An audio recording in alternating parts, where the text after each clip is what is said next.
श्री स्वामी समर्थ. अधिक मासात आपण दीपदान हे करत असतो. तर 17 मे पासून 15 जूनपर्यंत रोज तुम्ही दीपदान हे करायचं आहे. तर दीपदान करण्यासाठी अधिक मासाची जी वाद असते ती कशी बनवायची असते ते मी तुम्हाला या व्हिडिओमध्ये सांगणार आहे.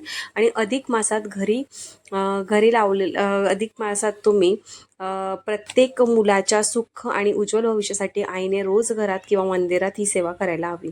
अधिक मासात भगवान विष्णूंनी माता लक्ष्मीला दीपदानाचं महत्त्व सांगितलेलं आहे. संपूर्ण महिन्यात अखंड दिवा कसा लावावा, दीपदान कसं करावं जेणेकरून आपल्या मुलांना सुख समृद्धी आयु कसं प्राप्त होईल. 17 मे पासून 15 जूनपर्यंत अधिक मास असणार आहे. तर दीपदान केल्यामुळे नकारात्मक ऊर्जा जी असते ती दूर होते आणि आयुष्यात सकारात्मकता येते.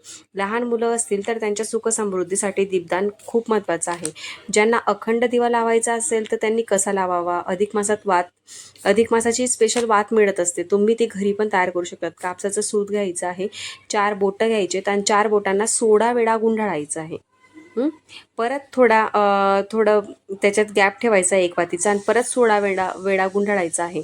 अशा पद्धतीने त्यात पूर्ण 16 आणि 16 32 आणि ती जी एक वात असते ते एकत्र करून 33 वाती या तयार होत असतात.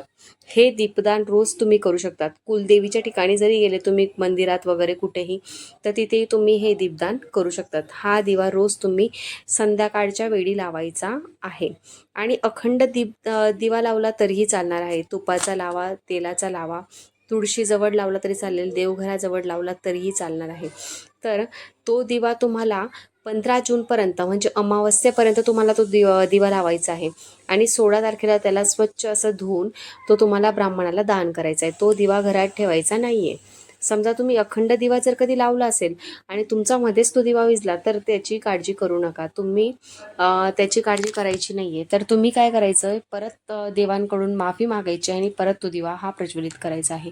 समजा तुम्हाला जर कधी काही अडचणी आल्या असतील मध्ये अखंड दीप लावताना, त्याच्यामुळे तुम्ही जे दीपदान करणार आहे ते तुम्ही पूर्ण अखंड अधिक मासात तुम्ही 1 दिवस केलं तरी चालेल, रोज केलं तर खूप चांगली गोष्ट आहे. तो फक्त संध्याकाळी दिवा तुम्हाला लावायचा आहे. तो 33 वाती तुपात भिजवून घालायच्या आहेत आणि रोज संध्याकाळी तुम्हाला लावायचे आहेत. तुम्ही घरात लावा किंवा तुमच्या जवळपास कुठलं मंदिर असेल देवांचं तिथे जाऊन जरी लावलं तरी चालणार आहे. तर तुम्ही ते दिवा लावताना असं म्हणायचं आहे की माझ्या यथाशक्तीप्रमाणे मला जेवढा दिवस जमेल तेवढा दिवस मी तुम्हाला दीपदान करणार आहे.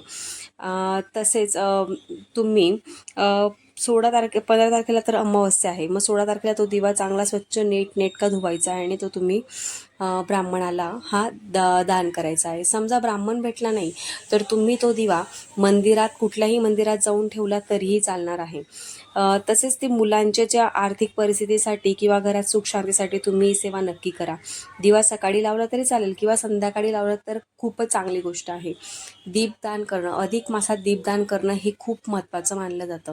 म्हणून तुम्ही दीपदान नक्की करा. अखंड दिवा लावला नाही तरी चालेल, पण पूर्ण महिनाभर तुम्हाला जरी दीपदान करता नाही आलं तर तुम्ही 1 दिवस जरी दीपदान केलं तरी चालणार आहे.